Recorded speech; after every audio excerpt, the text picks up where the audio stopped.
پوری بائبل کے اندر اس مضمون کو ہائی لائٹ کیا گیا ہے۔ نئے عہد نامہ کی جب ہم بات کرتے ہیں، سوائے 3 کتابوں کے، ساری کتابوں کے اندر مسیح کی خاطر دکھ اٹھانے کے بارے میں بات کی گئی ہے، اور 4 ایسی کتابیں ہیں جو خاص طور پر اظہار ثانی کے پس منظر میں لکھی گئی۔ اس میں اعمال کی کتاب ہے، رومیوں کا خط ہے، پہلا پطرس کا خط ہے، اور مکاشفہ کی کتاب ہے۔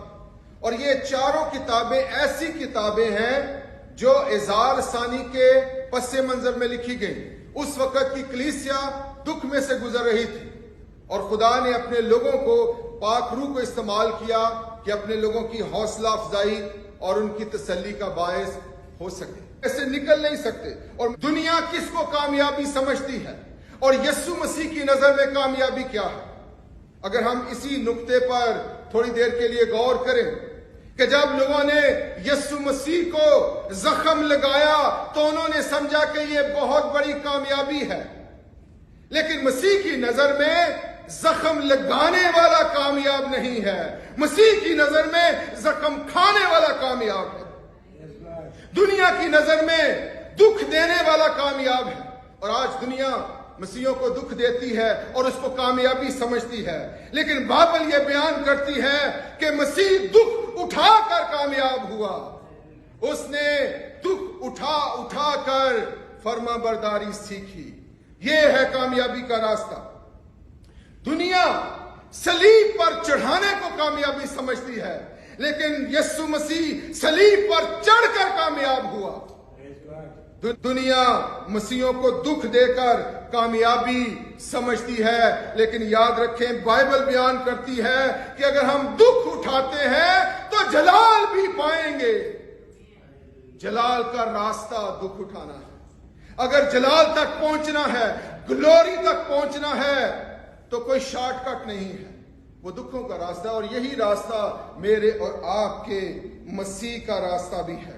دنیا چیزیں چھین کر کامیابی حاصل کرنے کی کوشش کرتی ہے، اور جو کچھ ہمارے ملک میں ہوا، لوگوں کی چیزیں چھین لی گئیں، لوگوں کے گھریں لوٹ لیے گئے، اور لوگ اس کو کامیابی سمجھتے ہیں، لیکن ایماندار سب کچھ کھو جانے کے باوجود بھی کامیاب ہوتے ہیں، کیونکہ ان کی نظریں جسمانی چیزوں پر نہیں لگی، وہ عالم بالا کی چیزوں کی تلاش میں رہتے ہیں۔ بائبل مقدس بیان کرتی ہے کہ یہ آزمائشیں، یہ پریشانیاں، یہ دکھ ہمیں مسیح کی محبت سے جدا نہیں کر سکتے۔ رومیو کے خط میں لکھا ہے، کون ہم کو مسیح کی محبت سے جدا کرے گا؟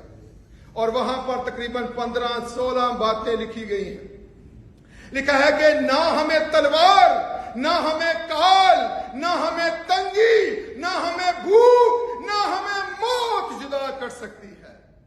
کوئی چیز بھی ہمیں خدا کی محبت سے جدا نہیں۔ اس آسمانی گلوری تک پہنچنے کے لیے، اس ریوارڈ کو حاصل کرنے کے لیے، یاد رکھیں 5 قسم کے تاج ہیں۔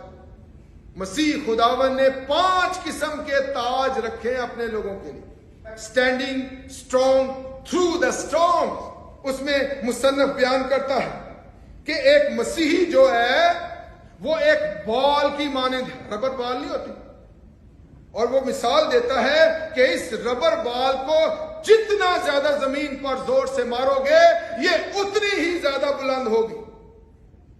ایک مسیحی کی زندگی بھی ایسا ہے، جتنا زور آپ لگائیں گے اس کو پٹکنے کی، خدا اس کو اور زیادہ بلندی پر لے کر جائے گا۔ وہ بیان کرتے ہیں کہ ایک ایماندار ایک ٹی بیگ کی مانند ہے۔ ٹی بیگ سمجھتے ہیں نا؟ اور اس ٹی بیگ کا اگر آپ نے رنگ دیکھنا ہے، اگر آپ نے اس کا ذائقہ دیکھنا ہے، اس کی خوشبو دیکھنی ہے، تو گرم پانی میں جا کر ہی ایسا ہوگا۔ جب ایماندار گرم پانی میں جاتے ہیں، ٹرائلز میں، سفرنگ میں سے گزرتے ہیں، ان کے اندر نکھار پیدا ہوتا ہے، ان کے اندر سے خوشبو نکلتی ہے۔ اور خوشبو کے حوالے سے وہ ایک بیان کرتے ہیں کہ ایماندار ایک پھول کی مانند ہے۔ پھول کو جتنا آپ کرش کریں گے اس میں سے اتنی ہی زیادہ خوشبو نکلے گی، اس میں سے اتنی ہی زیادہ فریگنس نکلے گی۔ ایک ایماندار ایک کیل کی مانند ہے، جتنا زور سے اس پر ضرب لگائی جائے گی وہ کیل اتنا ہی زیادہ گہرا جائے گا۔ ہر ایک بات کا ایک روحانی پہلو۔ اور آخری بات وہ بیان کرتے ہیں کہ ایک مسیح جو ہے وہ بیمبو کے درختوں کی مانند ہے۔